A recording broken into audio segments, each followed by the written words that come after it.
Jadi Anda tahu, anggur yang baik itu bisa datang belakangan, dan bahkan lebih baik dari anggur yang pertama. Kalau ada Yesus dalam keluargamu, doa bersama, pergi ke gereja bersama, makan ngobrol bersama, doa bersama sebagai keluarga, kayak gitu. Ya syukur-syukur kalau baca kitab suci bersama, tapi ya saya tak terlalu yakin yang itu, tapi ya sudah lah.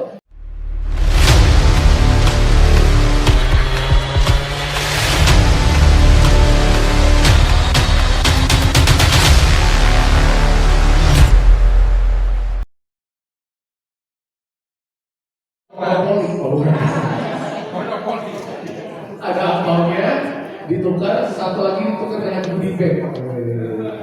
Ada donat, ada jeruk, ada dodol. Jadi kalau nggak terima makanan lapar bisa makan dulu, enak. Nah sekarang luar biasa, kenapa lagi? Kita akan dipimpin oleh tim pujian yang sudah amat sangat luar biasa melayani. Bahkan saya belum komat tuh mereka sudah melayani di dalam Yesus.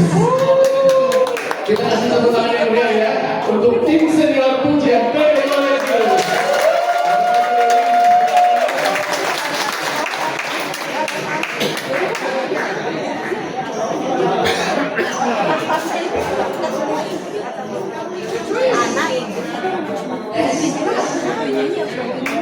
Puji Tuhan bahwa hari ini kita bersama-sama dan saat ini kita akan menaikkan pujian dulu. Sebelumnya kita akan memberikan salam satu dengan yang lain.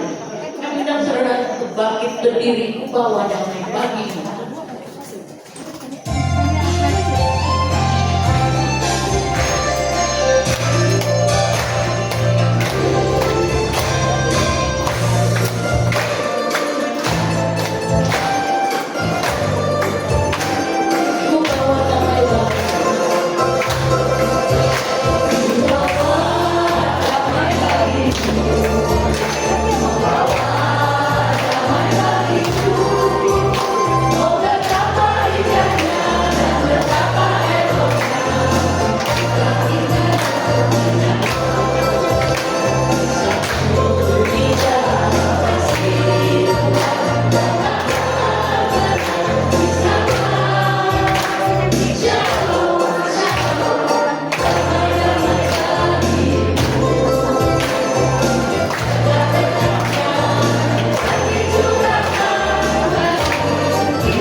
Memberi salam minimum 5 orang ya.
kami sungguh bersyukur Bapa bahwa hari-hari telah Engkau berikan kepada kami untuk boleh kami lewati.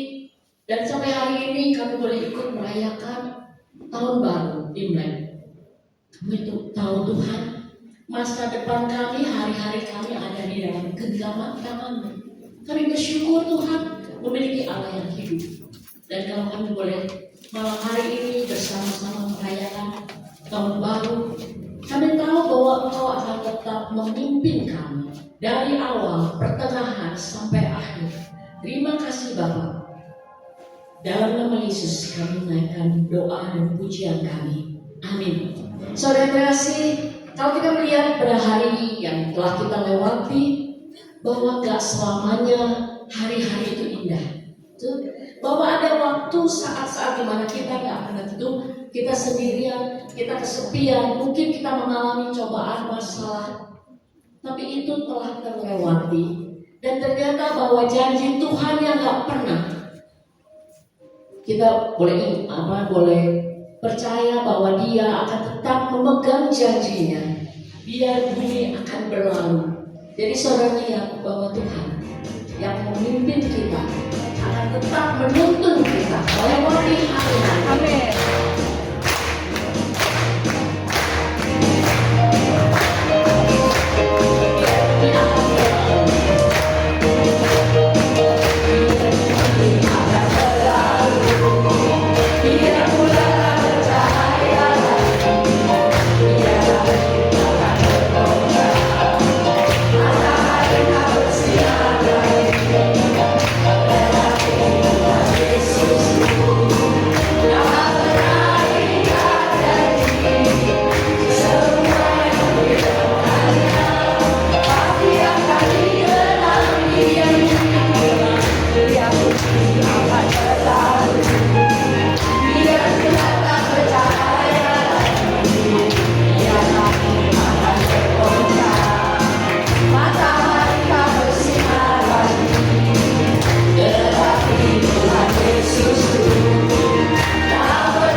ajaib buat kita.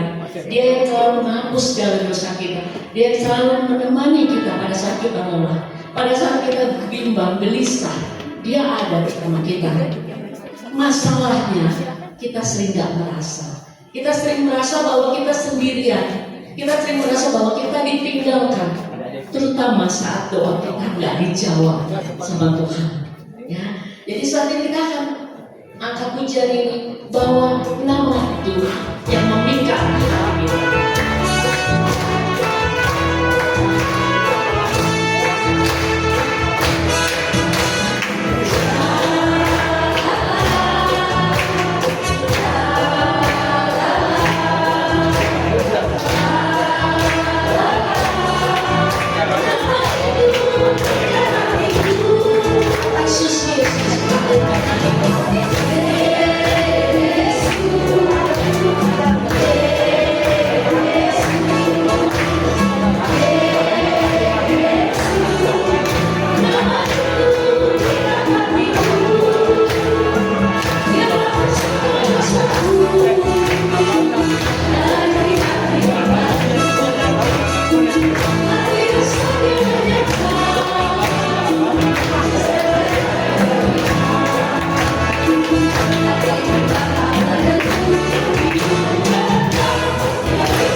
Duduk kembali.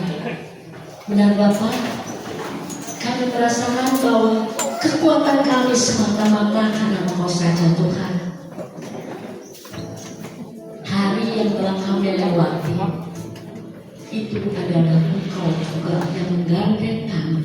Dan hari-hari depan kami percaya Engkau tidak akan meninggalkan kami.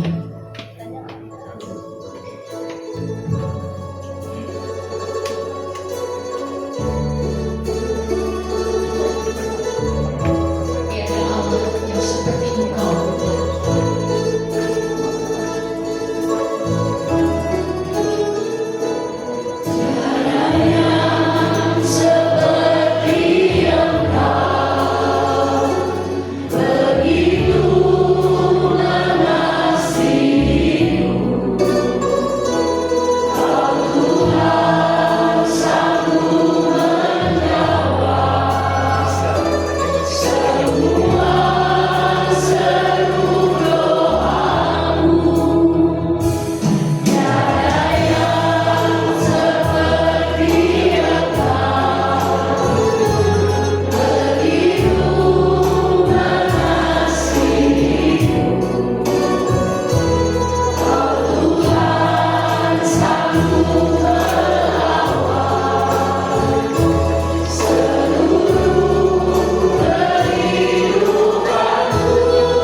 adalah Allah yang selalu peduli kepada kami. Kami tidak memiliki Allah lain selain Engkau, Tuhan. Kami hanya memiliki Engkau, dan hanya Engkau saja yang boleh kami tinggikan, kami sembah. Kita akan naikkan pujian kita, sembah kita kepada Tuhan, karena Dia ada dan hadir di tengah puji-pujian umatnya. Kami undang saya untuk bangkit berdiri. Kita akan naikkan pujian penyembahan ini.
kasih. Kami sungguh percaya Tuhan bahwa Engkau telah menghangatkan hati kami. Engkau telah memeluk kami Tuhan. Pada saat ini, kalau kami sungguh rindu akan kebenaran firman-Mu Tuhan, berilah kami hati seorang murid dan juga telinga yang mau mendengarkan firman-Mu Tuhan. Engkau telah mengurapi Romo Effendi datang jauh Tuhan ke tempat ini untuk membagikan firman-Mu. Karena kami percaya Tuhan bahwa firman-Mu menguatkan hidup kami. Dengan firman-Mu Engkau menumbuhkan kami, menghibur kami, dan menyelamatkan kami Tuhan. Terima kasih Bapa untuk setiap kesempatan yang masih Engkau berikan kepada kami, sehingga kami boleh mendengarkan firman-Mu. Doa ini kami panjatkan demi Yesus Kristus Tuhan dan Juru Selamat kami. Amin. Kami persilakan Romo.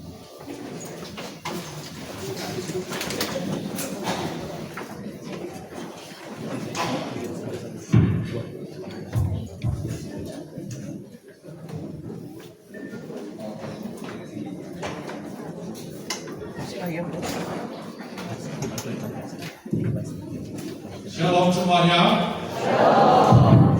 Ini orang-orang yang di depan ini adalah orang-orang besar begitu ya, dan orang-orang terlambat biasanya ya. Orang seperti itu. Saya dipanggil untuk memberi renungan, tidak memberi ulasan tentang apa makna Imlek. Harus cari orang yang benar-benar, ini yang benar-benar merayakan Imlek. Boleh dulu, nggak apa-apa boleh duduk di sini. Di depan juga nggak apa-apa. Kalau di ujung sana, Pastor siapa namanya? Pastor Riki, selamat datang. Terima kasih. Ini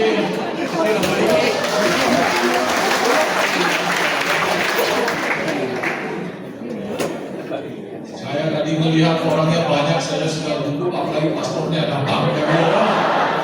Tambah gugup ya, nggak tahu ini ada apa ini ya. Baik, kan lalu saya ada di tempat ini dan orangnya banyak, tapi tidak sebanyak hari ini. Saya tidak tahu tentang mencari Tuhan, mencari angpau, mencari apalah terserah lah, atau makanan enak yang sudah ada di bawah. Dan saya sudah lihat menunya. Mau tahu rahasia menunya apa? Ya, oh nggak boleh katanya, ya. Katanya nggak boleh tahu. Kalau tahu nanti pada turun ke bawah semua, nggak dengerin pemberitaan firman kayak gitu. Kayaknya santai saja, Imlek orang gembira ya, jangan terlalu serius gitu ya. Ya, Pastor, mohon maaf Pastor kalau ada salah kata ya. Ya, salah kata hukum pasal prapaskah diampuni segera Pastor. Ya, saya mau tes dulu ya. Ini tahun apa ini? Ya sudah kelihatan di situ ya. Saya jangan presentasinya serius loh ya. Serius ya. Saya pikir yang datang ya paling hanya 50 lah gitu ya. Tapi saya selalu serius 50, 25. Tadi pagi saya di Jakarta Selatan memberi pendalaman iman 10 orang. Ya. Tetap saya jalani selalu presentasinya saya bikin serius gitu ya. Walaupun nanti Anda tahu betapa tidak seriusnya saya ya.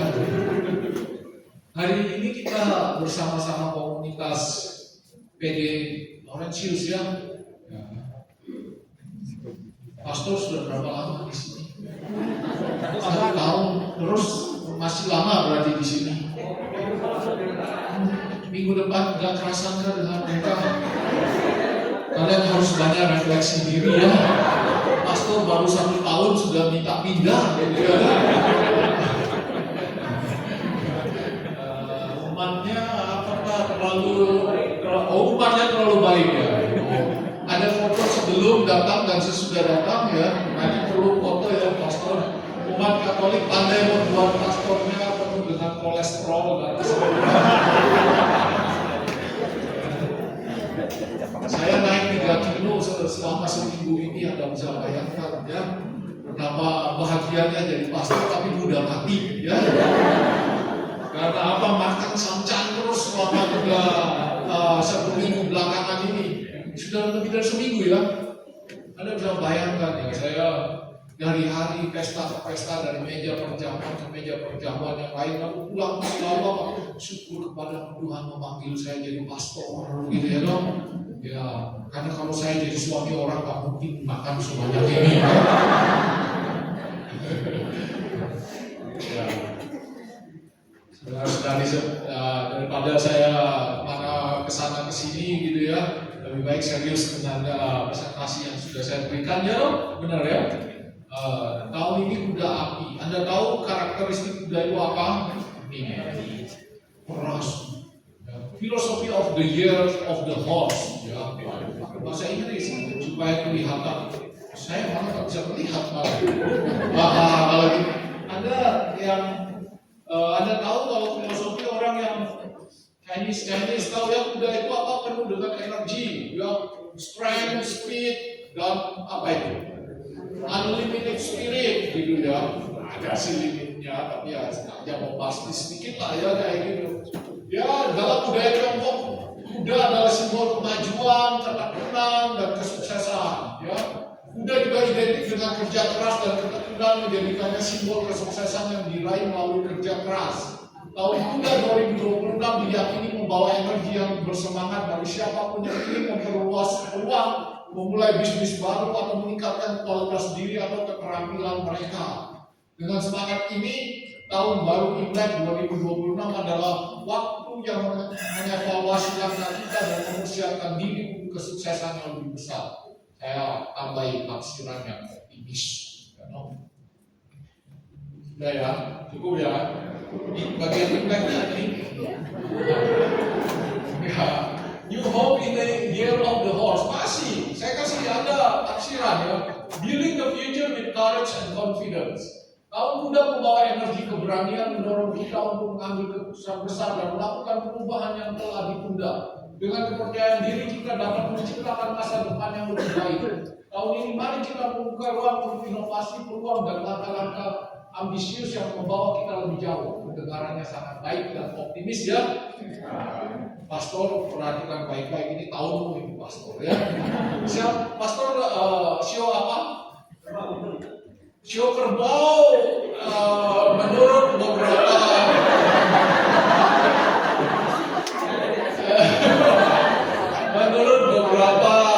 ramalan katanya hasilnya baik di tahun ini gitu ya.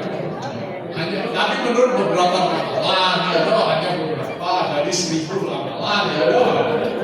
Ada yang show kuda tahun ini. Nggak usah semangat begitu. Lihat kalau tahun ini seringkali berperilaku penuh dengan kekerasan, kecepatan, ngawur sedikit, nah itu pemasukan roh kuda berarti ya. Show yang paling bagus tahun ini yang saya tahu adalah bukan show kerbau, tapi salah satu yang disebut show kerbau sih ya.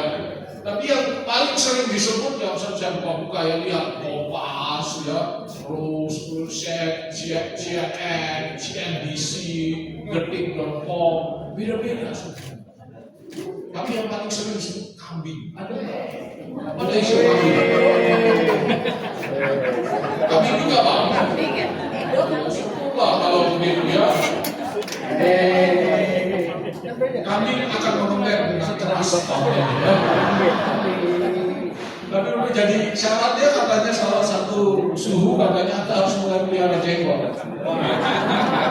Supaya jadi kambing dulu baru Anda bisa beruntung begitu. Ya. Baik, pastor Anda boleh percaya kalau Anda mau pergi studi ya katanya ya. Studi apa pastor? Studi tour katanya ya. Studi tour kok bertahun-tahun di negeri orang ya dong. Ini tanda-tanda ya. Tanda-tanda studi apa pastor kalau boleh tahu? Filsafat Tiongkok. Wah, yang ada yang percaya? Pastor masa prapaskah pantang berdosa.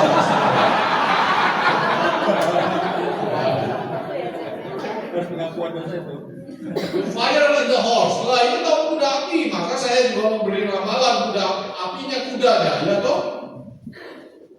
Fast action, strong focus, and abundant result. Waduh, ada yang ngerti? Bisa di Indonesia? Ketawa berarti nggak ngerti. Sebagian besar ketawa berarti sebagian besar nggak ngerti ini, ya toh?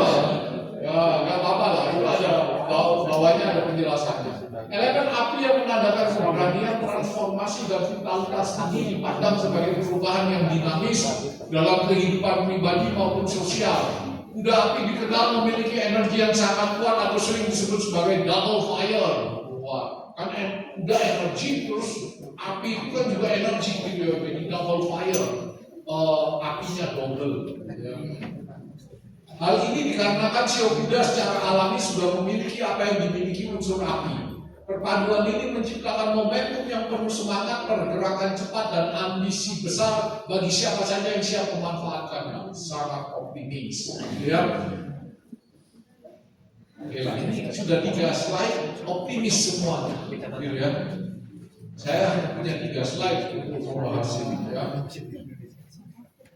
Nah, ada yang salah?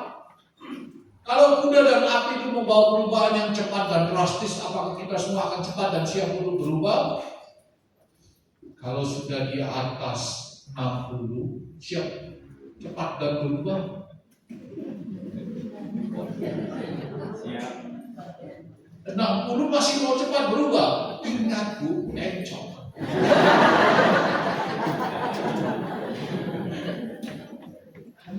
Karena 60 itu sudah dibebaskan oleh menurut KHK itu sudah nggak perlu pantang dan puasa, sudah dibebaskan dari kewajibannya. Ingat usia, kalau mau cepat-cepat mau mengangkat barang seperti kayak udah liar, kayak gitu yang kuat-kuat, ingat usia. Menurut gereja 60 sudah nggak wajib pantang dan puasa, nggak wajib kalau mau pantang dan puasa silakan, gitu dong. Apakah kita semua akan membuat yang baru dan punya energi lebih menghadapi perubahan? Mohon maaf, semakin usia ini yang di bawah 40 lah, di bawah 40 angkat tangan.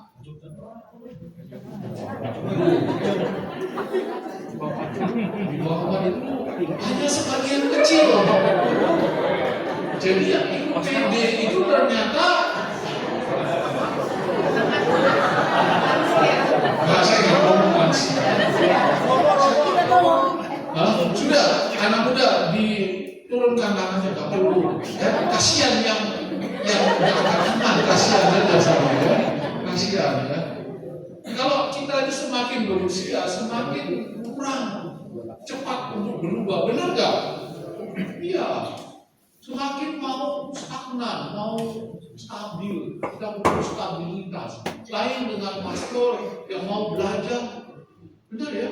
Pastor mau belajar masih muda, mau belajar filsafat, ya, mau belajar filsafat itu pastor sekarang rambutnya masih ada, nanti lihat kalau dia pulang sekolah, ya tidak beristri tetapi botak. Anda tahu sifat-sifat istri bisa dikenal dari bentuk rambut suami. Ada lihat? Yang punya istri rambut masih lengkap dan hitam, tanpa cek ini. Ya, Anda tahu.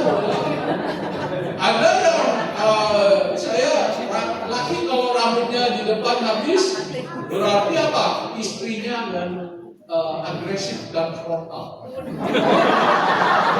Suka menjambak dari depan.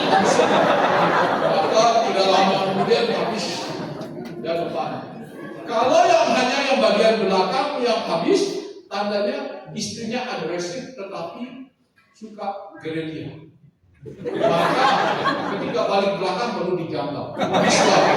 Ya. Kalau habis semuanya, ada yang habis semuanya. Pak, Anda rambutnya sudah habis ya? Istrinya mana Pak? Istri sudah disuruh, makanya kunci rambut utuh adalah istri sebenarnya. Berdasarkan ceritanya dia, itu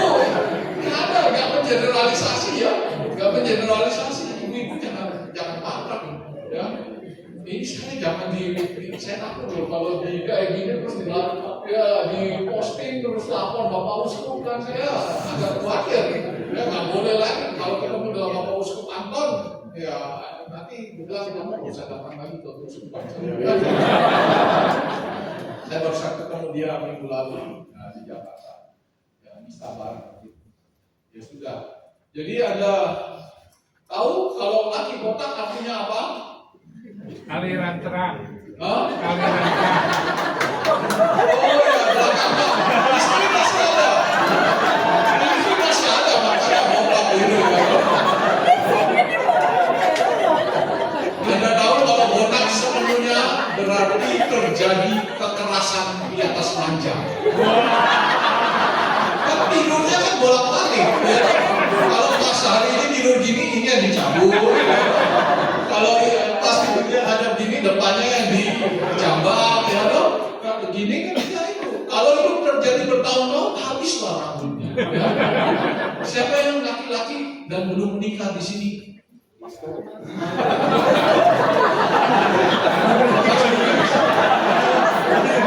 nggak bisa. Masih pastor pilihannya sudah sangat terbatas. Ya. Anak muda pertimbangkan baik-baik. Lihatlah orang-orang senior yang mendahului. Apakah kalian masih mau seperti mereka? Lihatlah kalau pagi-pagi berkaca di depan dilihat loh, kan kelihatan rambutku masih hitam dan tebal, bukan yang tebal, di mana-mana utuh lengkap, dia loh bagiannya, ya seperti itu. Apakah aku mau menghilangkan sebagian dari rambut? Kalau mau, menikahlah. Kalau mau tetap kudus sampai usia lanjut, jadi pastor. Ya nggak usah tepuk tangan, ya dong. Nanti saya agak khawatir saya dikeroyok sama ibu-ibu saya. Apakah kita semua akan selamat dalam perubahan yang cepat dan drastis? Ya, ada tahu bisnis kita sekarang apa-apa sosial media yang kalau sudah kepala 40-50 sudah mulai ketinggalan, tidak gercep lagi, tidak gerak cepat lagi untuk menanggapi perubahan, gitu ya. Belum lagi nanti AI datang lagi, ya segala macam yang kita rasa asing muncul. Kalau orang-orang muda mereka sudah siap apa segala macam sudah siap dengan AI apa, mereka juga belum siap. Tapi bahwa mereka akan lebih muda dan berubah dari itu. Lalu pertanyaannya, apakah aku sanggup ya dalam dunia yang berlari cepat seperti kuda? Apa nasib tiap sio kalau setiap sumber yang saya baca berbeda-beda dalam menentukan keberuntungan? Saya baca detik.com juga beda, kompas.com juga beda, baca CNN juga beda. Ya, ada yang bilang bahwa sio kambing bagus, ada yang bilang sio kerbau bagus, ada yang bilang kelinci bagus. Tergantung suhunya. Benar ya? Ya, tergantung suhunya. Terus tadi dalam perjalanan dari Jakarta ke sini, gitu ya. Saya baca-baca lagi, ya di IG saya ya. Sio-sio apa yang harus berperilaku seperti apa? Nasihatnya ya sama saja, ya harus seperti kuda cepat apa? Kan ya nggak semua orang bisa cepat, ya. Biasa jualan bakso dorong, disuruh cepat-cepat baksonya bisa tumpah, ya. Kita semuanya. Jadi kalau menurut saya jawabannya bukan di ramalan-ramalan itu. Nah, bukan dengan ramalan, tapi dengan iman. Tadi, waktu nyanyi-nyanyi, ya loh. Nyanyi-nyanyi, ya. Tuhan yang memegang segala sesuatu yang kita percaya. Jadi, benar juga ya. Belum apa-apa sudah tahu apa yang mau saya katakan. Ya. Ini pasti ada roh kudus antara saya tadi malam dengan penyanyi gitu ya. Anda lihat, Saya pakai Kolose 2:6-7. Kamu telah menerima Kristus Yesus Tuhan kita. Karena itu hendaklah hidupmu tetap di dalam Dia. Hendaklah kamu berakar di dalam Dia, dibangun di atas Dia. Hendaklah kamu bertambah teguh dalam iman yang telah diajarkan kepadamu, dan hendaklah hatimu melimpah dengan rasa syukur. Saya tebal-tebelin yang kata-kata kunci yang menurut saya waktu saya baca ini. Tanda iman di tahun Kuda Api 2026. Satu, ya jelas makin berani menerima Kristus. Ya, berani menerima Kristus berarti dengan hati terbuka mencari dan hidup dalam keyakinan bahwa segala sesuatu terjadi dalam rancangan Tuhan. Saya suka karena ini tahun Kuda Api, kalau saya ingat ceritanya di buku Sejenak Bijaknya Anthony de Mello di belakangnya. Siapa yang sudah pernah baca buku itu? Orang Katolik jarang membaca. Kan kalau lihat saja Alkitabnya, yaitu ketika dibaptis sangat baru. Bahkan sampai ketika peti mati dipersiapkan di peti mati untuk apa? Bawa Alkitab baru juga. Maka dari baptisan sampai di peti mati tidak pernah dibaca.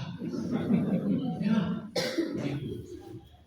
Itu orang, tapi bukan hanya orang Katolik, secara umum orang-orang Indonesia adalah orang-orang dengan tingkat literasi yang paling rendah di dunia ini, salah satunya. Jadi jarang baca, apalagi generasi Z. Siapa yang lahir setelah tahun 95? Di bawah pastor generasi Z. Ya, nggak apa-apa. Ya, pastor generasi Z. Ada yang generasi Z, ada yang punya problem dengan membaca. Ada tahu penelitian yang terakhir? Generasi Z adalah generasi di New York Post, satu neuroscientist di Amerika, dia melakukan penelitian dan hasilnya ini. Generasi Z adalah generasi yang lebih bodoh daripada generasi-generasi sebelumnya.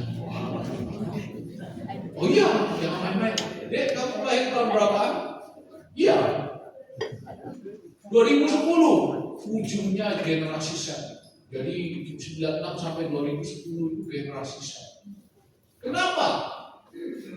Biasanya, umpamanya generasi Anda ke generasi saya, ke generasi di bawah saya sedikit yang disebut milenial. Ya, milenial itu 80 sampai 95. Ya, ini hanya kategorial.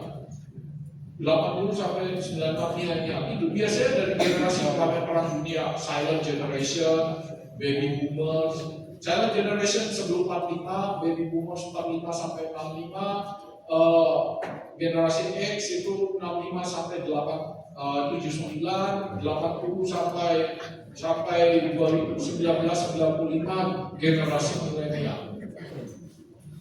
Anda boleh percaya boleh tidak, dari generasi silent generation ke baby boomernya lebih tinggi. Karena apa? Sekolah. Sekarang baby boomers punya anak generasi X 65 sampai tahun 79.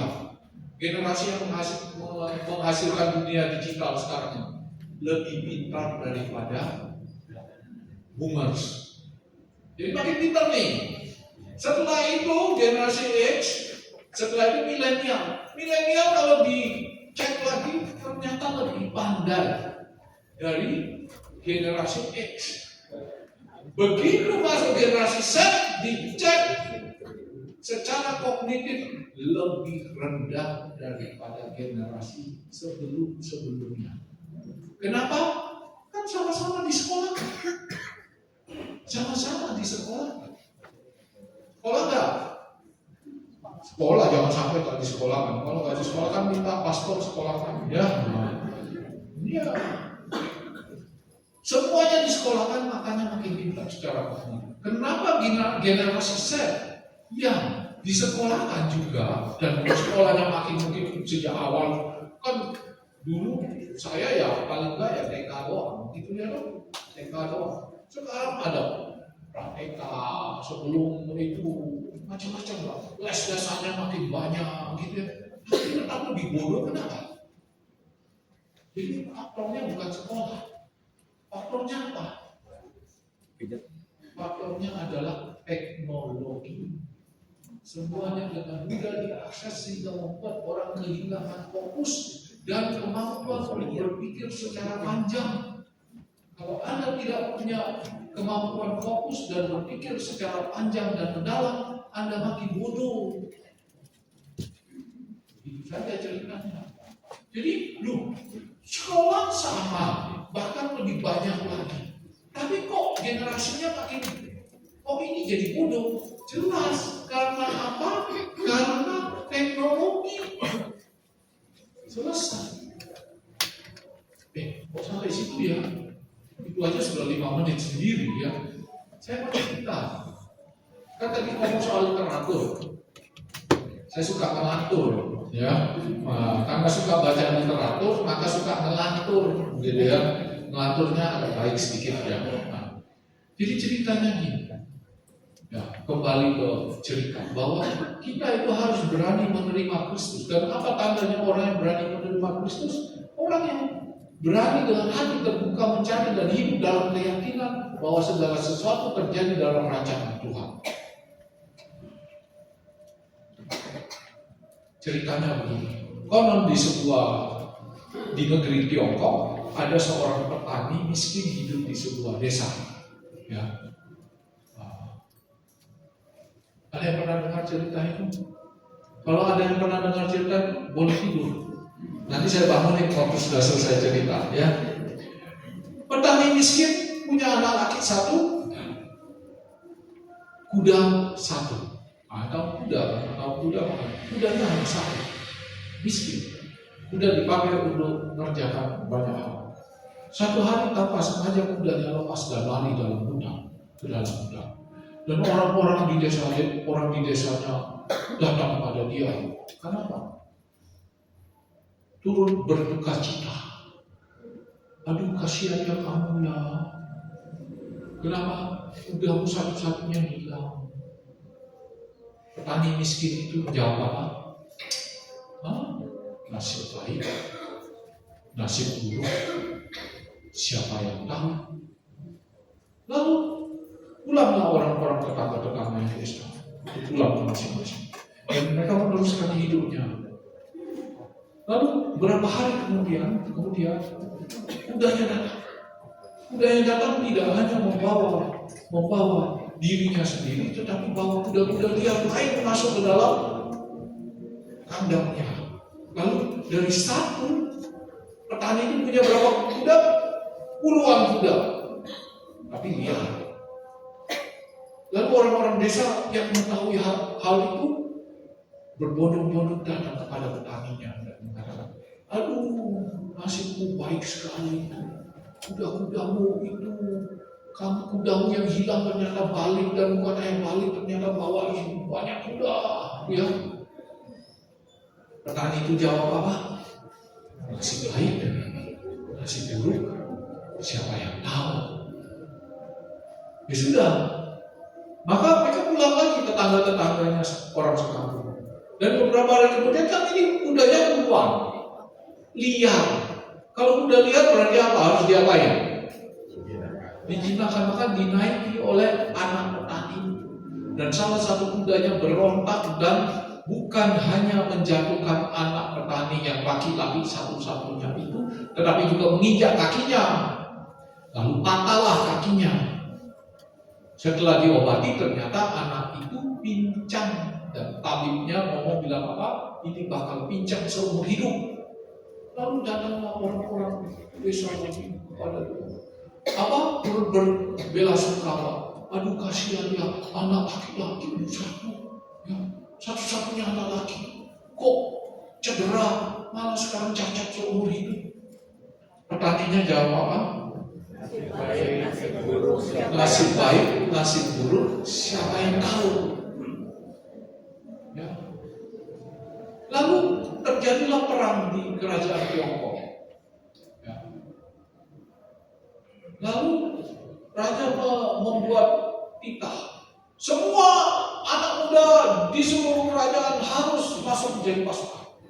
Maka datanglah jenderal dan saudaranya ke desa itu juga mengambil pemuda-pemuda yang ada di desa itu. Dan ketika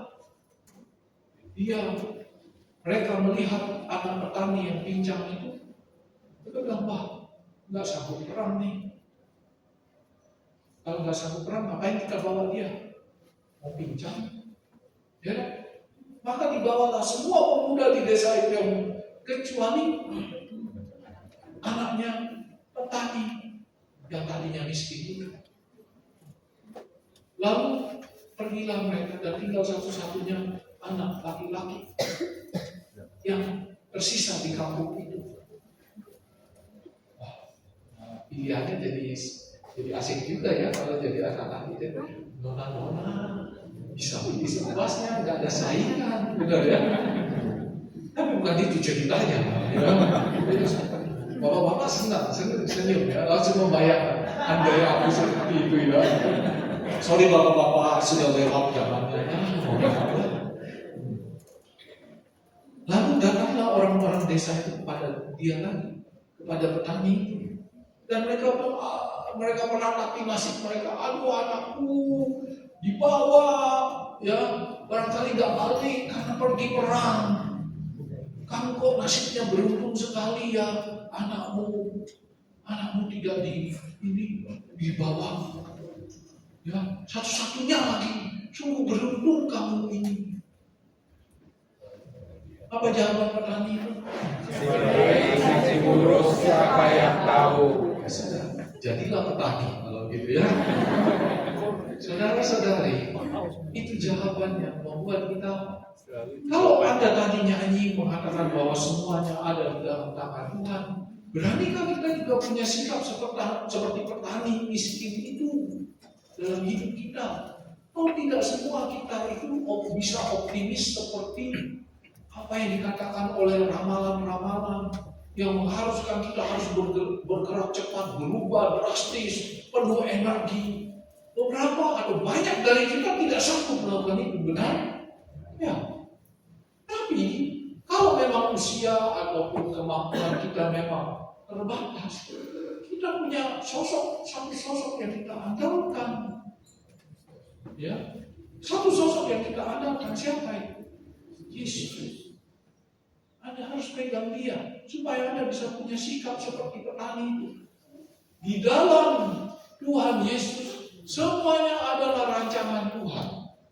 Aku mau berjuang apa yang Tuhan tuntut dari aku, tetapi ya semuanya ada dalam rancangan Dia. Dan kalau kelihatannya buruk, mungkin saja ada kebaikan yang muncul.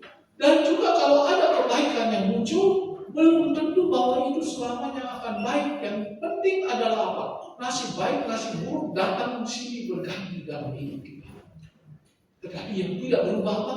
Janji Tuhan pada kita. Pegang baik-baik di tahun muda ini. Oke, kok jadi serius banget ya? Ya sudah itu saja ya. Cukup ya. Lanjut dulu ya. Begitu ya. Anda tahu saya cerita ini di misa Imlek saya di Jakarta. Terus waktu selesai misa ada seorang bapak datang. Saya, Pastor, terima kasih atas ceritanya. Saya pikir saya sudah berbunga-bunga atas homilinya, ternyata atas ceritanya. Ceritanya kan saya nyontek.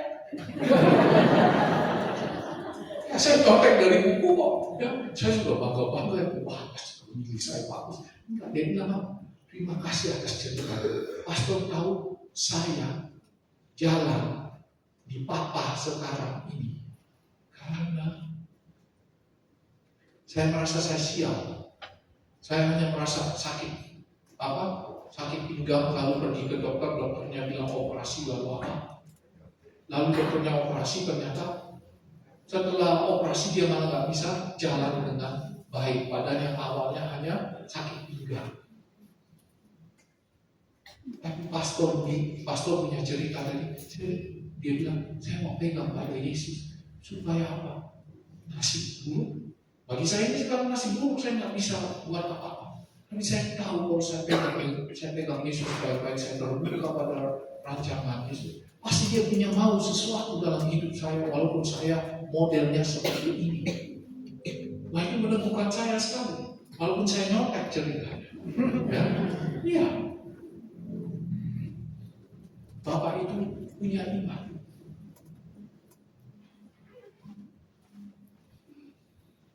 Juga tanda iman di tahun kuda itu berakar, dibangun dan bertambah teguh. Ya, apakah hidup harian itu mencerminkan iman yang berakar dalam Yesus, semakin masuk ke dalam dan meningkat kuat? Apakah hidup harian itu mencerminkan iman yang dibangun atas kasih Yesus, semakin tumbuh ke atas dan terlihat? Apakah hidup harian itu mencerminkan keteguhanku atas Kristus yang siap berkorban, semakin besar dan kuat? Saya itu ya suka pakai cerita di Kana. Kalau saya matenan gitu, sayanya, gitu ya. Saya memberi misa manten gitu ya. Saya lihat ya, kalau bacaannya baru mantenan, apa yang disatukan oleh Tuhan janganlah diceraikan oleh manusia. Itu biasanya harus cerai-cerai. Belum menikah sudah siap-siap ngomong cerai.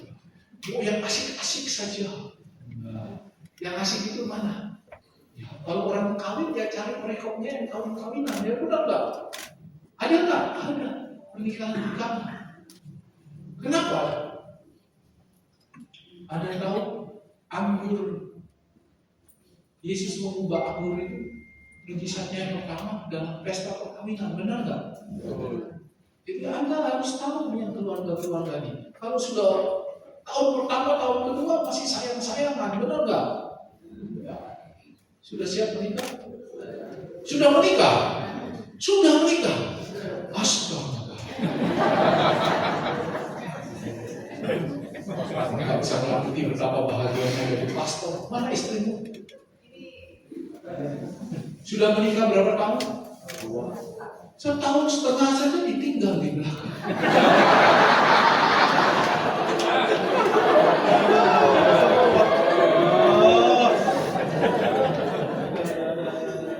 Bayangkan, mohon maaf, ini kesalahanmu mau memilih lelaki. Banyak perempuan bodoh digombalin lelaki, mau disangkanya makan gombal. Kagak makan gombal. Gua selalu bilang, pernah dong saya datang ke sini saya bilang, lu kalau perempuan tuh tahu kalau lelaki itu gombalin dia, tapi senang. Padahal tahu sedang digombali, sedang dibodohi aja sama lakinya, tapi senang. Kalau diajak nikah mau aja, ya. Nanti setelah menikah baru terbuka matanya, ternyata gombalannya itu semua omong kosong belaka, ya. Dek, untuk mau lawan api kan ku seberangi, gitu ya. Kopi panas saja ditiupin, ya. Maka lautan api mau diseberangi. Dulu saya sudah ketemu pasangan yang bahkan ramai di depan saya. Pastor sudah pernah ketemu pasangan yang ramai di depan Anda? Rekor Anda berapa lama? Sejam. Kalau sejam itu masalah dapur diajak ke pastor berapa. Anda tahu kalau pastor serius ini 3 jam. Buset, gua bilang kepada Yesus ya, Tuhan Yesus, saya jadi pastor untuk bisa menghindari segala masalah seperti ini. Kenapa saya jadi pastor sekarang harus menanggung banyak masalah orang lain? Mereka ini tidak pernah, bukan malu, tidak pernah ajak saya. Mana ada yang habis dinikahin kan gak pernah. Habis dinikahin pastor, ya, dengan ini aku menyatakan kalian menjadi suami istri yang sah di mata gereja. Setelah itu baru yang pasti. Tunggu prahara muncul baru ingat, pastor yang menikahkan saya siapa? Mari kita pergi ke sana. Tuhan Yesus, saya bilang, ya, kita menghindari masalah dengan perempuan, ternyata datang masalah perempuan dari laki yang lain. Sedih nggak? Sedih, nangis. Tuhan tidak adil. Engkau memanggil saya di jalan ketidakadilan. Mereka yang menikmati madunya, saya yang menikmati racunnya. Benar nggak? Iya. Kalau HP tahun pertama, tahun kedua masih sayang. Hani, cantikku. Coba periksa. Babe, gitu ya. Coba, kamu boleh telepon dia sekarang. Kasih tunjuk dia, babe itu paling enggak. Hani lah paling kurang. Tunggu 10 tahun. 5 tahun lagi sudah mulai nama. Namamu siapa? Giselle. Nah, 5 tahun sudah jadi Giselle. Udah katanya, udah sekarang aja udah. Terlalu gini. Ini persoalannya mulai muncul. 10 tahun istri, 15 tahun.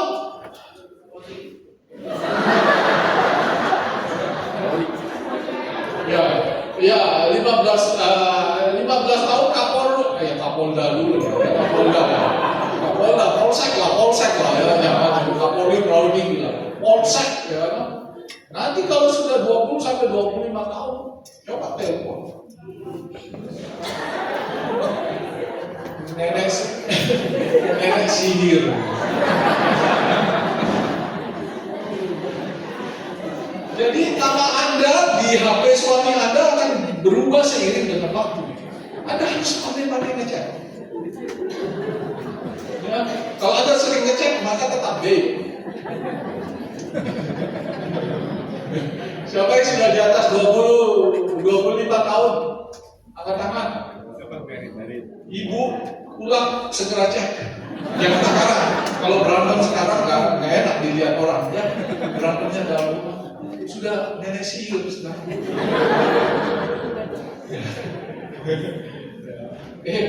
Kagetnya 45 menit romo, jangan tanya.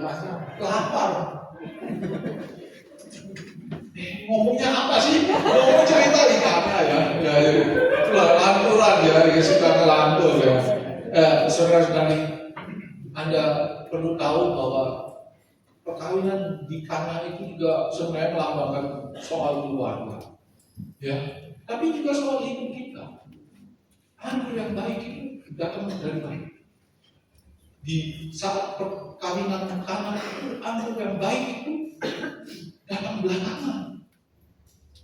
Anda percaya? Benar nggak? Saya selalu khotbah mereka yang pasangan duduk sini, kalau lihat cinta sudah melekat, tai kambing rasa coklat. Tunggu nanti tai sapi pun bisa coklat, dan rasa coklat. Tapi tunggu, cinta yang terbaik itu datang belakangan. Karena Allah terbaik itu datang belakangan. Benar nggak? Iya. Maka saya selalu bilang kepada pasangan-pasangan muda, lu nikah sekarang ya, lu lihat ini masih muda apa, lu makin tua makin lihat jelek semuanya ya. Lu lihat di sampingmu, kok keriput, tangan sepet, dua pihaknya, belum kalau laki mulai budek-budek ya. Budek tahu ya, lu lihat bapak-bapak ya. Gak apa bapak-bapak, Anda kalau tuli di masa tua gak apa.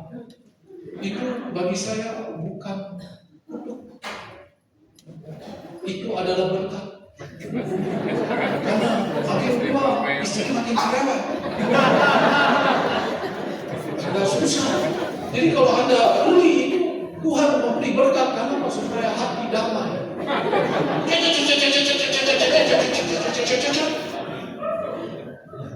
Apa yang dia ngomong apa? Enggak ngerti.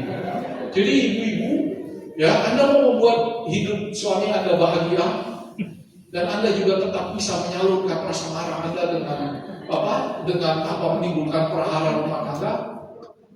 Jauhilah hearing aid, alat bantu dengar, nggak perlu dibeli, biarkan aja dia Biarkan saja dia tuli. Udah tidak apa-apa. Karena itu akan menjamin Anda ngomong apapun, dia juga bahagia tetap bersama. Tidak akan cari yang lain. Anggur yang baik itu datang belakangan. Di pesta karena anggur yang baik. Kan manajer pesta datang ya. Saya punya waktu berapa menit. Manajer pesta itu datang kepada Yesus, bukan kepada mempelai laki-laki. Kamu ini gila. Mungkin kalau bahasanya bukan bahasa kita. Lu gila banget lu. Ya, kalau orang Jakarta, lu gila banget. Lu ngapain lu kalau anggur baik lu simpan sampai akhir? Lu gila banget lu. Kenapa? Kenapa dia ngomong kayak gitu? Lu kalau kehabisan anggur memalukan. Tapi lu taruh anggur yang baik sampai belakang. Itu orang gila. Kenapa? Orang Yahudi suka minum, Yesus juga suka minum. Orang Katolik makanya suka minum. Ayo mengikuti Yesus, mengikuti Kristus. Kristus suka minum, kita juga suka minum. Kita bukannya golongan sola scriptura. Ya. Yang sudah tahu bahwa di dalam scriptura, di dalam kitab suci Yesus minum. Bahkan mujizat pertama itu berubah air jadi anggur. Mereka tetap minum. Tidak sola scriptura sama sekali. Ya. Anda tahu apa maksud saya? Sola scriptura. Semakin kitab suci, tetapi ketika membaca kitab suci Yesus juga minum anggur, mereka tidak mau minum anggur. Ya, tidak pribadi. Jadi kalau Anda sekarang nggak minum anggur ya nggak usah. Pengeluaran bertambah nggak apa-apa. Ya, tapi Anda tahu, anggur terbaik ditaruh belakang. Gila lu, ngapain lu taruh anggur terbaik di belakang? Karena orang kalau sudah minum 1, 2, 3, 1 botol pertama, setelah itu botol berikutnya nggak perlu yang baik-baik. Udah mulai Pepsi, udah mulai mabuk, udah mulai oleh, kagak penting, yang penting alkohol udah. Tapi lihatlah, jadi di pernikahan kamu adalah apa? Anggur yang baik itu tahu. Bahkan manajernya heran, kenapa ini anggur yang begini ini kamu taruh di belakang? Itu sebenarnya destiny atau takdir pernikahan kita. Tapi ada syaratnya.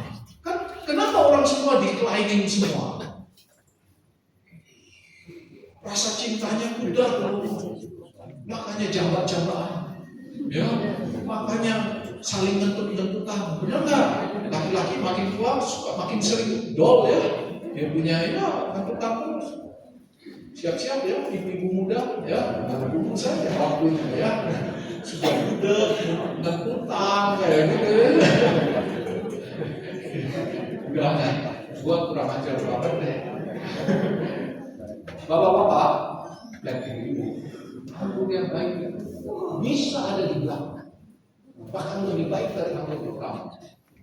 Syaratnya apa? Ada syaratnya. Berakar. Terus apa itu? Dibangun dan bertambah teguh dalam Kristus. Berarti kamu pertama-tama harus mengundang Kristus dalam hidupmu. Benar nggak? Jadi Yesus harus ada dalam pesta perkawinan, bukan? Benar nggak? Syaratnya itu gampang dong. Syaratnya gampang, tapi lakukan dalam keseharian. Tapi anggur yang baik itu datang belakang. Benar, bahkan kamu sampai terheran-heran, mengapa ini sangat baik? Ada tuh pasangan-pasangan yang bertahan sampai belakang, masih gandengan tangan tuh. Jalan masih gandengan tangan tuh sambil gontai gitu. Kalau saya sih juga ada yang pamer, Romo lihat nih, saya masih pegangan tangan istri saya, tapi gak jalannya kayak gini loh. Saya bilang Allah, itu mah sama-sama goyang jadi pegangan sama saya. Sama-sama goyang jalannya udah keluar, jadi ya pegangan tuh mereka jatuh, benar nggak?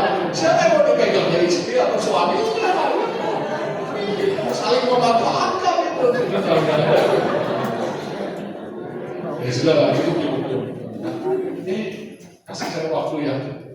menceritakan. Harus undang Yesus. Berdoalah. Ya. Jangan lupa berdoa sebagai keluarga. Pergi ke gereja. Jangan lupa kolekte supaya romonya bisa pergi kuliah. Kalau kasih kolekte, romonya bisa kuliah ya. Kasih kolekte yang banyak. Pergi kuliah di mana? Belgia, mahal banget. Euro tuh 20.000 men, sekarang 20.000. Apa paspor nggak perlu dibelikan bir Belgia? Bir Belgia satu 3 euro, 60.000 kan. Kalau kasih masuk yang benar, paling nggak yang warna merah Soekarno Hatta lah, paling nggak ya. Ini buat saya punya paspor yang baik hati kasih masuk. Saya warna merah Soekarno Hatta supaya dia bisa beli bir di sana. Ya. Lanjut ya, sudahlah. Sini umat dan paspornya di roasting semua ya, begitu ya. Nggak diundang lagi saya. Ya. Jadi Anda tahu, anggur yang baik itu bisa datang belakangan dan bahkan lebih baik dari anggur yang pertama. Kalau ada Yesus dalam keluargamu, doa bersama, pergi ke gereja bersama, makan ngobrol bersama, doa bersama sebagai keluarga, kayak gitu. Ya syukur-syukur kalau baca kitab suci bersama, tapi ya saya tak terlalu yakin yang itu. Tapi ya sudah lah. Dan jangan lupa kalau enggak ya jangan lupa apa? Kalau sudah dalam masalah, kalau Yesus pura-pura tuli seperti suamimu yang tuli itu, ibu-ibu, jangan lupa harus kepada siapa? Kepada pastor, enak saja. Kita kerjanya setengah mati tahu. Masalah umat 1 juta kita yang mencari, padahal mereka yang buat, ya dong. Bunda Maria dong. Di Kana itu kan ada Bunda Maria. Lu kalau dalam keluarga lu harus undang Bunda Maria. Kalau Yesus pura-pura tuli, ya, mau apa kamu? Ya. Kan pura-pura tak dengar, padahal dengar. Kamu harus undang Bunda Maria juga dalam pesta perkawinan. Yang keluargamu lah, Rosario itu jangan lupa, ya. Begitu ceritanya. Nah, yang ketiga, mensyukuri anugerah hidup dan rahmat lainnya. Tanda-tanda orang bersyukur, hidupmu diisi dengan kebaikan, bukan keburukan. Ya itu gampang. Ya, kolekte gitu ya. Jangan masih pakai kantong sekarang pastor. Jadi tangan kasih masuk 5.000 keluar dengan 10.000. Ya kan kita tahu ya undian ya dong. Penghitung rahmat bukan pengumpul kutuk. Jadi orang itu jangan suka. Kan saya selalu bilang ibu-ibu ya jangan jadi sejarawan. Kenapa? Ibu-ibu itu perempuan itu sejarawan. Dosa lelaki 20 tahun lalu masih diingat. Benar ya? Pas buat komputer lupa, tapi dosa lelaki pasti ingat. Kamu mulai sekarang catat dalam diarimu dosa apa? 20 tahun lagi buka, kalau berdekatan dia keluar semua. Ini bukti omongannya Pastor Effendi benar. Ya itu nasibmu ya. Saya visioner, saya tahu kalau saya menikah dosa saya akan diukir, akan diomeli, ya juga saya bilang kamu boleh bos di kantor, manajer, presiden, direktur, sampai rumah jadi karyawan tetapnya istri. Saya visioner, lalu saya bilang kepada diri saya jadi pastor aja.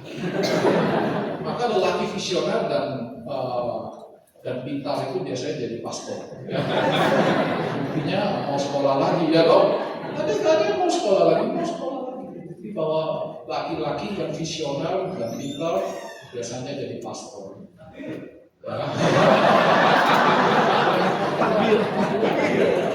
Ya, ibu-ibu mohon maaf ya, Anda dapat sisa-sisanya, begitu ya. Jadi kalau Anda kecewa dengan lelaki ya, Anda yang pintar dan visioner itu sudah jadi pastor. Jadi saya kurang pintar dan kurang visioner.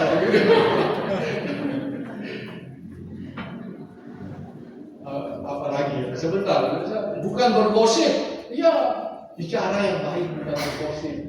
Jadi penghitung rahmat, jangan nggak usah ngumpulin dosa dan kesalahan orang. Saya selalu nasihati, ada yang sudah menikah lebih dari 45 tahun masih berkelahi dengan suaminya. Saya bilang, Bu, sudah Bu. Itu kan waktu dia muda-muda, dia masih gila-gila dengan perempuan, juga ya. Sekarang dia sudah telinga saja sudah dengar aja kurang, masih ngomeli tentang perempuan. Sudah Bu, nanti hidupnya ibu tidak bahagia. Bapak tetap bahagia, saya bilang. Karena dia sudah tuli, dia tidak ngomel. Tapi kalau ibu ngomel terus tentang kesalahan Bapak 20, 25 tahun, 30 tahun yang lalu, nanti ibu yang gak bahagia. Ya. Jadi tahun muda harus Bapak. Tapi saya bilang apa? Bicara baik, bukan bergosip. Ya, sampai lupa. Enggak, ini gak kelihatan nih. Lain kali tolong deh, pastor Barok ibu yang besar.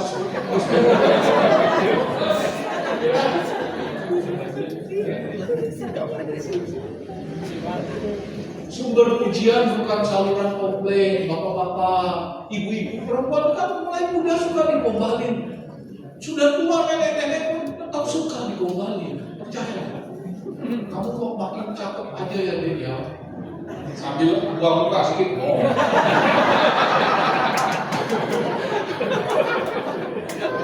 Iyalah, mana ada orang makin cakep. Tapi perempuan walaupun tahu bahwa mereka itu dibohongin, suka. Iya, jadi kamu gila ya, sudah 15 tahun menikah. Gua rasanya makin sayang aja sama lu ya. Balik muka sedikit bohong. Ya. Oke, jadi tadi saya sudah bilang, terakhir jadikan kami jamaahmu sebagai altar syukur. Bapak Ibu, saudara-saudari sekalian, kalau Anda melakukan 3 hal itu, ya, menerima apa yang Tuhan canangkan dalam hidup Anda, ya, Anda berjuang, Anda mengusahakan apa yang terjadi, dan kalau itu terjadi apapun yang dalam hidup Anda bilang, saya terima Tuhan apa yang Engkau berikan dalam hidup, karena Engkaulah Allahku yang menyelamatkan. Ya, aku tahu bahwa segala kejadian dalam hidupku tidak ada yang lepas dari rencana Tuhan. Tidak, entah di dunia ini, entah di dunia yang akan datang. Yang kedua adalah harus kita makin berakar, ya, makin kuat di dalam tubuh dalam Kristus. Jadi Anda tahu betapa bahwa hidup Anda punya seseorang. Tidak hanya di luaran saja pergi ke gereja lalu pokoknya aku kolekte, habis itu sudah nggak ada apa-apa di dalam hidup. Di mana Kristus dalam keluargamu? Di mana Kristus dalam pasanganmu? Di mana? Kalau kamu semua berpikir membawa Kristus dalam keluargamu, seperti yang saya katakan tadi, Anda akan mulai pelan-pelan mulai sejalan dengan Kristus. Cara berpikir, cara bertindaknya juga cara berpikir, cara bertindak Kristus. Lalu ditambah dengan rasa syukur, ya, dengan rasa syukur. Lalu hidupmu adalah apa? Aku dapat segini, kalau ini berkat dari Tuhan. Ya, saya beriman itu bukan berarti bebas dari berita. Saya nggak mau ngomong terlalu banyak. Itu omongannya Paus Fransiskus baca sendiri, gitu ya. Orang beriman itu tidak lepas dari penderitaan, Bapak Ibu. Tapi orang beriman tahu bagaimana mengatur hidupnya, menjalankan hidupnya dalam penderitaan. Karena apa? Karena imannya. Itu kata-kata Paus Fransiskus. Jadi Anda jangan berpikir bahwa tahun muda harusnya tidak boleh ada penderitaan. Kalau Anda punya problem, Anda punya masalah, Anda punya derita, Anda harus kembali kepada iman Anda. Siapa yang Anda imani? Kristus. Bagaimana Kristus bertindak menghadapi masalah, bagaimana Kristus akan berpikir dan merasa apa yang akan dia lakukan kalau dia menghadapi penderitaan atau masalah yang dihadapi. Itu dia semakin menjadi mirip seperti Kristus. Itu tanda orang beriman. Jadi tahu kuda bukan kecepatan dalam arti yang dibanggakan oleh dunia itu. Bukan. Kecepatannya dan perubahan drastisnya adalah bahwa aku mau cepat-cepat, semakin cepat menjadi mirip seperti Kristus. Aku mau, ya, aku mau dari hari ke hari hidupku makin percaya, makin bertindak, merasa, berpikir sebagaimana Kristus sendiri. Nanti perubahannya akan ada lihat.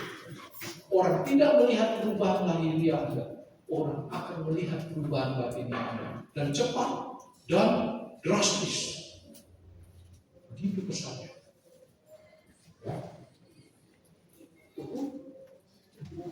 Lama dong. Lu ngomong lama-lama juga enak ya. Lu ngomong terus kita ya lapar ini ya dong. Pastor di sana dong. Berapa ini? Ya sudah. Cukup ya. Pesannya yang terakhir ini dari semuanya. Anda di tahun kuda api ini, di mana menurut kecepatan, kekuatan dan juga semangat transformatif yang tinggi, Anda tahu apa? Anda diajak untuk semakin menyerupai Kristus secara cepat, secara bersemangat, dan semoga perubahannya terjadi nyata, transformatif, besar-besaran. Amin. Amin. Terima kasih.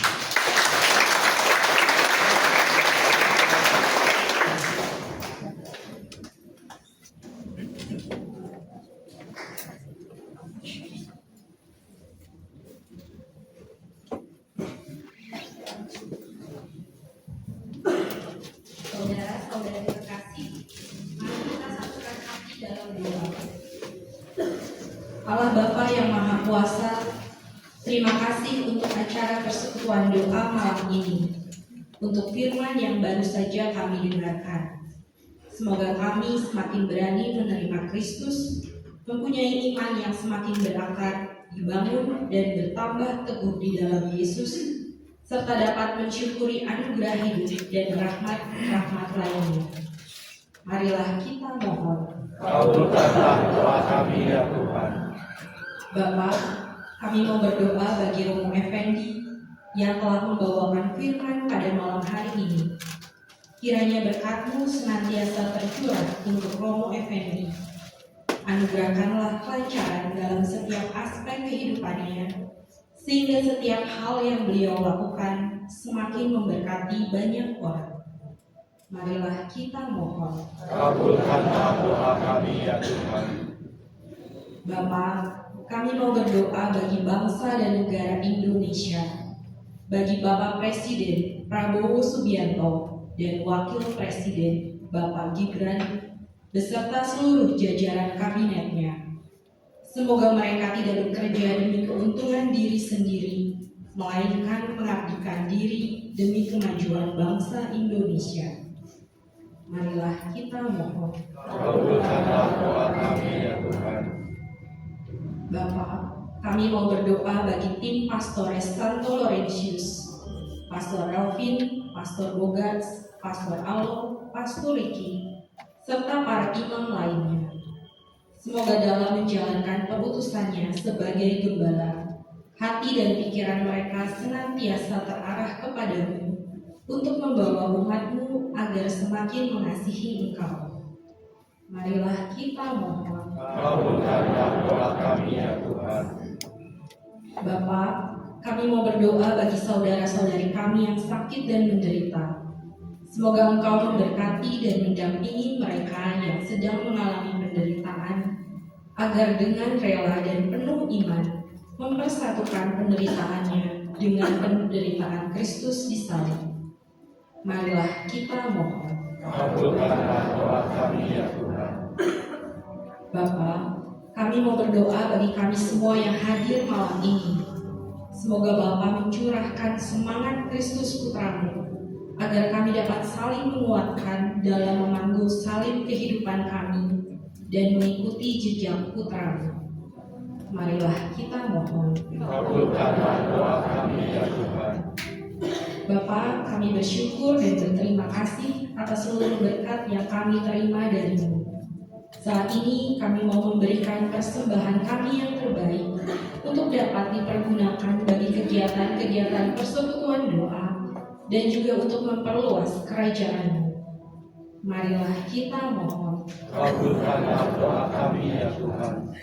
Terima kasih Bapa, semua doa ini kami panjatkan kepadamu dengan perantaraan Putramu Yesus Kristus dalam persekutuan Roh Kudus yang berkuasa kini dan sepanjang segala masa.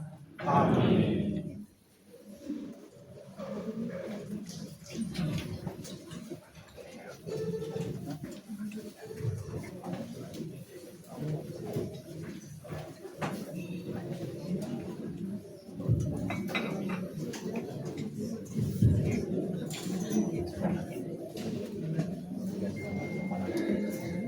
Kita akan memberikan persembahan dan paling indah, paling baik. Kita akan angkat pujian.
Bapak Ibu, sebelum kita masuk untuk santap malam dan juga bagi-bagi apel, izinkan kita untuk mendengarkan beberapa pengumuman terlebih dahulu. Tapi sebelumnya kami ucapkan terima kasih kepada Pastor. Terima kasih Pastor. Oke. Pastor Effendi, terima kasih untuk pelayanannya yang kasih kesempatan. Pastor bocoran sedikit kenapa saya mengundang lagi Pastor? Karena waktu Pastor kesini bilang, Oscar kasihan sekali, nikah baru 1 tahun, tapi istrinya di rumah, kawan di gereja. Sekarang datang ke gereja Pastor, ada kemajuan istri saya. Terima kasih Pastor pelayanannya, semoga Allah kita kembali untuk di kami. Dan terima kasih kepada seluruh umat yang hadir. Boleh bantu saja dong, angkat tangan yang baru pertama kali hadir di Pedal Resus Kamis ini. Boleh angkat tangannya? Gak usah akan dipanggil, akan ke depan. Angkat tangan aja. Terima kasih Ibu. Ibu siapa? Ibu Arwandi. Oke, selamat datang Ibu. Bu Andri. Oke, ada lagi yang baru datang? Wih, banyak di sebelah kanan. Ibu siapa? Ibu Maria. Ibunya Ibu Maria itu? Ibu Santi itu? Bu Ana. Oh, Bu Hendra. Ibu mana? Oke. Bapak Hendrik. Oke, beri tepuk tangan untuk keluarga baru ini semua.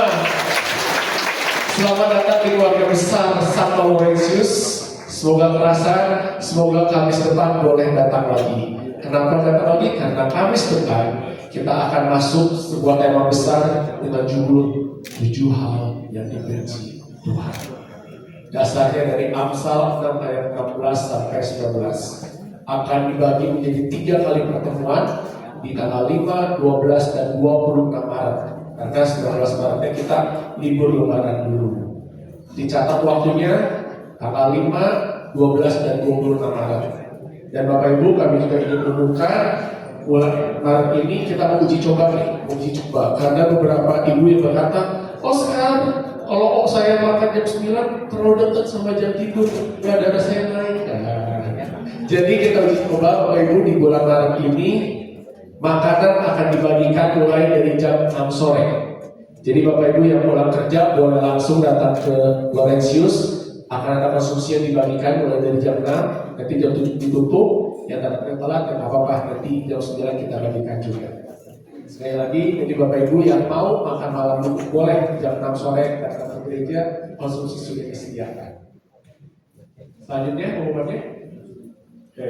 Pertemuan yang pertama yaitu membahas mengenai mata sombong, lidah dusta, dan tangan yang menumpahkan darah. Diambil dari Amsal 6 ayat 17 bersama Pastor Istimewa Bayu Aji. Pasti luar biasa, pasti akan memberikan refleksi juga yang luar biasa untuk kita semua. Semua umat diundang hadir tanggal 5 Maret dimulai jam 7 malam di ruang Krista seperti biasa. Next, lanjutnya. Dan Bapak Ibu, untuk doa syafaat kembali diadakan hari Selasa 3 Maret jam setengah 7 malam. Selasa 3 Maret jam setengah 7 malam di ruang Agnes, 2 lantai dari ruang ini. Kembali dibuka dengan makan malam dulu ya. Jangan kita makan malam bersama. Next. Doa perongkak kerahiman ilahi. Bapak Ibu kami undang dan ingin berdoa bersama setiap hari jam 2.45 sore. Kami undang untuk bergabung via Zoom. Boleh dicatat meeting ID dan juga passcode. Next. Kemudian Bapak Ibu yang ingin dilayani doa, mungkin ada permohonan, permasalahan ataupun pergumulan, kami dengan tangan terbuka mempersilahkan Bapak Ibu untuk menulis setiap pergumulannya, intensinya, dan kotak suratnya disediakan di kelas sekretariat. Next. Dan besok tanggal 27 Februari jam setengah 9 sampai jam 10 kita bersama-sama akan berdoa syafaat profetik yang kebetulan juga akan dipimpin oleh tim PDBKK Santo Laurentius, sebuah umat diundang untuk hadir. Di mana lokasinya? Di Maulana Yusuf nomor 5. Next. Dan di 6 Maret Jumat pertama kita akan bisa Jumat pertama juga di Maulana Yusuf nomor 5 jam 11.45 bersama Romo Yohanes.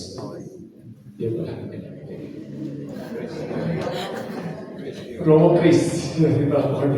Next selanjutnya. Sudah ya. Nah sekarang sesuai dengan janji yang ada di flyer, kita akan mengumumkan best kostum pada malam hari ini. Kostumnya harus jujur-jujur gitu kan ya. Kita ada 3 pemenang untuk mendapatkan busana terbaik pada malam hari ini. Tante mau yang ketiga dulu atau satu dulu? Terserah. Yang ketiga dulu Tante ya. Biar cepat Tante. Yang ketiga, nomor 3 adalah Ibu Marcelia Cucu. Oh saya, iya ibu. Emang sini aku ke depan dulu. Nanti dapat angpau langsung. Oke, juara nomor 2 kayaknya semua sudah menebak ya. Bukan pakai kostum, tapi dia pakai baju barongsai. Silakan dia. Jos. Boleh dong orang pengiriman ya. Oke. Dan juara 1 busana yang paling cetar dan membahana. Tadinya pas goreng kita kebetulan, sayang sekali. Kita persilakan dengan hormat kepada Ibu Hendrina. Ibu Hendrina boleh? Oke.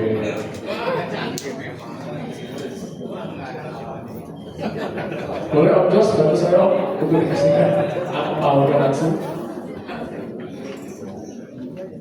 Tunggu bentar, juara 1 belum maju. Boleh juara 1, oke. Selamat, juara 3, Ibu Cucu. Juara 1 situ. Juara 1 Ibu Hendrina.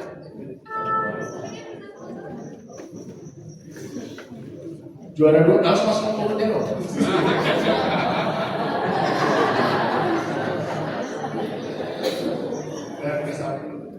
Ibu Hendrina. Ya silakan Om, kita foto bersama dulu. Ayo foto bersama dulu untuk Christmas tuh.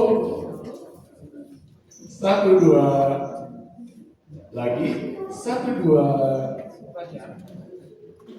Oke, mantap. Terima kasih Bapak Ibu, terima kasih Om Jos. Dan Bapak Ibu, sekarang kita akan ada lagu penutup dan setelahnya kita akan secara doa penutup juga. Oh, doa penutup, oke. Doa penutup sama roh ya nanti ya untuk penutup. Bapak Ibu, nanti ada angpau biar rapi, biar tertib. Nanti akan saya atur baris per baris untuk mengambil angpaunya ya. Oke, serahkan kepada WA. Tutup dengan doa. Allah Bapa yang makasih, kami sungguh bersyukur Tuhan untuk setiap kesempatan yang masih Kau berikan kepada kami. Terlebih pada malam hari ini di mana kami boleh mengerti bahwa iman percaya kami harus kuat menghadapi tantangan hidup, menghadapi hari-hari di depan kami yang mungkin tidak baik-baik saja. Tetapi kami percaya bahwa Engkau tidak pernah ingkar janji. Biarlah kami selaraskan seluruh rancangan-Mu dengan kehidupan kami Tuhan. Dan kami percaya sedetik pun Engkau tidak pernah meninggalkan kami. Terima kasih Tuhan. Dan kami percaya Engkau akan memberkati kami melalui Romo Effendi malam hari ini.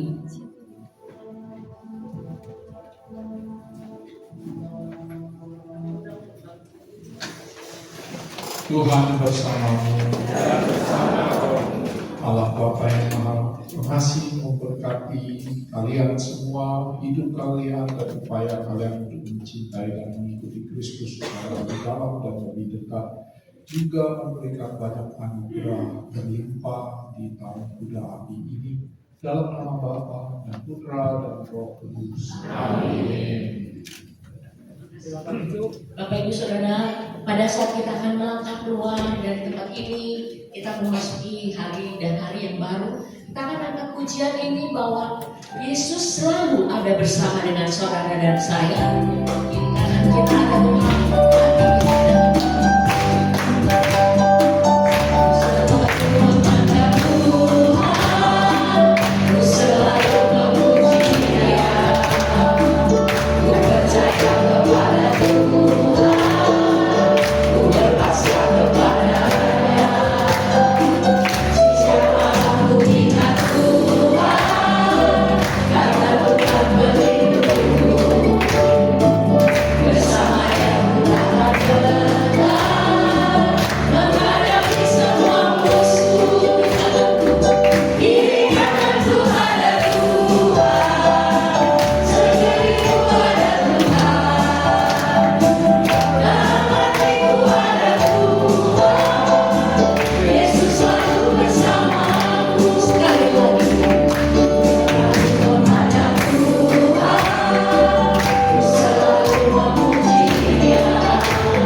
Yesus selalu bersamamu di kananmu ada Tuhan, sendiriku ada Tuhan, dalam hatiku ada Tuhan.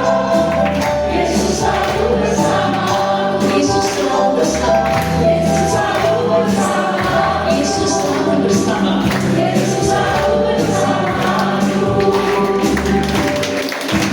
Kita silakan saudara duduk dan biar Bapak memandu saudara.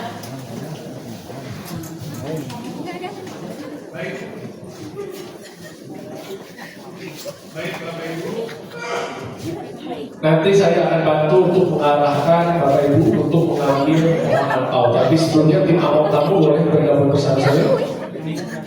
Tim amok tamu boleh. Kania dan Mr. Budi, silakan. Oke, tim amok tamu sudah standby. Nanti Bapak Ibu boleh disiapkan kuponnya. Satu kupon ditukarkan untuk pohon angpau dan satu kupon ditukarkan untuk goodie bag. Makannya nanti di bawah di area aja. Oke? Peribahasa berkata yang depan akan terbelakang, yang belakang akan mendahului. Silakan saya di belakang, Pak Budi dan kawan-kawan di belakang boleh maju ke depan untuk ambil angpau. Dari saya sini boleh, Bapak boleh terima boleh. Ya, betul. Garis dari mana silakan. Garis pertama sudah tadi untuk pohon angpau. Ayo.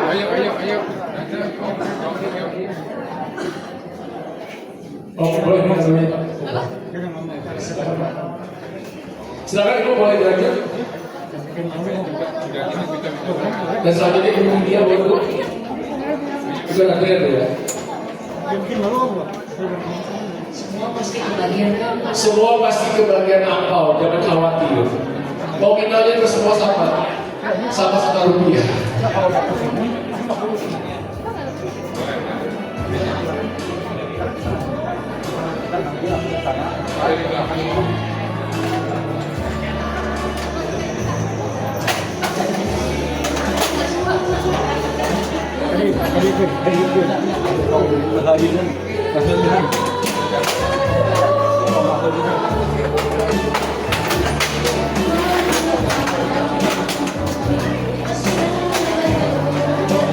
Yang sudah dapat angpau boleh langsung keluar untuk ambil goodie bag.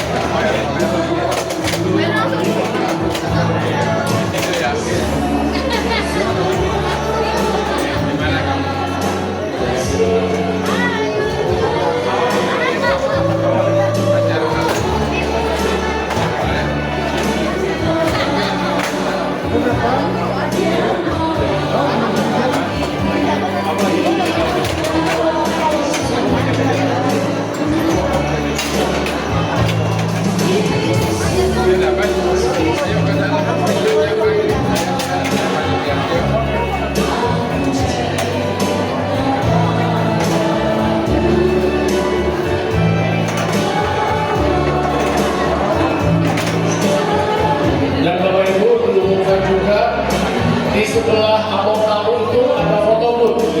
Bapak Ibu yang berfoto mendokumentasikan momen hari ini, kami siapkan foto booth untuk berfoto bersama. Ada tim dokumentasi yang siap untuk memotret Bapak Ibu sekalian.